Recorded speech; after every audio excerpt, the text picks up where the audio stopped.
Halo Bapak Ibu, gimana kabarnya hari ini? Baik, Pak. Berhubung kita masih physical distancing, jadi kita meeting virtual aja ya. Pertemuan kali ini kita akan membahas tentang dokumen Rencana Penanggulangan Kedaruratan Bencana atau disingkat RPKB. Mengapa kita harus membuat dokumen RPKB?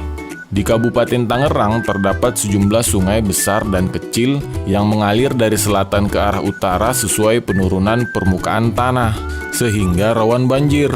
Kepadatan penduduk juga mempengaruhi terhadap berbagai kondisi lainnya, seperti kebakaran pemukiman, konflik sosial, dan epidemik. Berdasarkan Undang-Undang Nomor 24 Tahun 2007 tentang Penanggulangan Bencana, pada pasal 45 ayat 2 menjelaskan bahwa dalam masa kesiapsiagaan diperlukan sebuah rencana penanggulangan kedaruratan bencana atau disingkat RPKB. Untuk fungsi dokumen RPKB ada 4 poin. Pertama, fungsi perencanaan. RPKB berfungsi sebagai rencana induk penyelenggaraan penanggulangan fase kedaruratan bencana di daerah. Kedua, fungsi penyelenggaraan operasi penanganan darurat bencana. RPKB merupakan salah satu upaya agar penanganan darurat bencana dapat berjalan secara efektif dan optimal. Ketiga, fungsi pengurangan resiko bencana. RPKB harus mampu mengurangi risiko terjadi bencana susulan pada saat pelaksanaan operasi darurat bencana. Keempat, fungsi pengawasan. RPKB juga berfungsi sebagai pengukur performa untuk penyelenggara operasi penanggulangan kedaruratan bencana di suatu daerah. Karena itulah dokumen RPKB penting untuk kita. Ini dokumen hidup, artinya kita bisa revisi secara berkala sesuai dengan perubahan dan kondisi wilayah saat ini.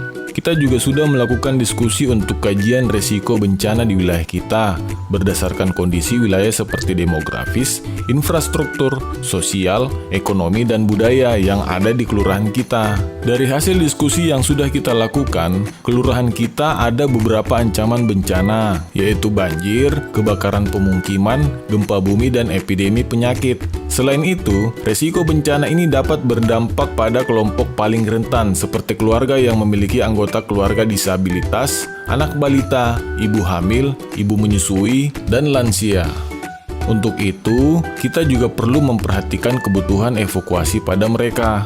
Bencana banjir menjadi prioritas kita, karena bencana ini yang paling sering terjadi di wilayah kita.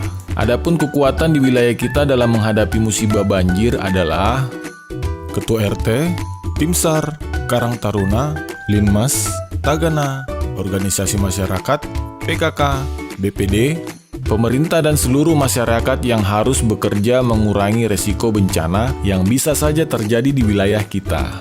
Untuk memaksimalkan koordinasi dalam menjalankan peran setiap komponen yang ada di dalam masyarakat dan pemerintah, kita menyusun dan menyepakati struktur komando.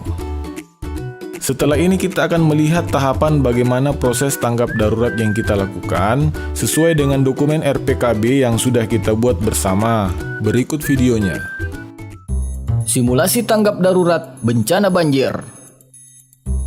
Lurah mendapatkan informasi debit air meluap di area persawahan dan sungai kecil Ciranjiun yang disebabkan hujan selama 3 hari dan kiriman air di sungai Cimanseri. Informasi tersebut diteruskan ke staf kelurahan dan warga melalui WhatsApp group. RT setempat membunyikan speaker sebanyak 3 kali secara berulang dan menyebarkan informasi melalui WhatsApp group. RT dan RW mengingatkan jalur titik evakuasi yang bisa ditempati oleh warga. Lurah mengaktifkan tim siaga kelurahan. Setelah diaktifkan, tim siaga menyiapkan peralatan evakuasi. Bantaran sungai mulai penuh. Warga dan tim kelurahan membunyikan suara peringatan. Air sudah menggenangi beberapa rumah warga. Tim siaga bersiap melakukan kajian cepat dengan perlengkapan lengkap. Setelah melakukan pantauan, tiap bidang melaporkan hasil kajian dan kesiapan timnya. Tim membujuk warga agar mau dievakuasi dan menandai warga yang sudah berhasil dievakuasi dengan pita kuning karena kondisi kurang baik dan pita hijau karena kondisi sehat. Tugas masing-masing tim. Tim kesehatan menerima warga yang berhasil dievakuasi dan langsung menangani warganya. Tim logistik dan peralatan. Tim ini bertugas mendirikan dapur dan menyiapkan makanan untuk pengungsi. Tim pelayanan pengungsi memastikan lokasi pengungsian memiliki sarana dan prasarana yang memadai. Tim layanan pendidikan bertugas menciptakan layanan pendidikan secara darurat. Tim sarana umum memeriksa kondisi fisik fasilitas umum secara berkala.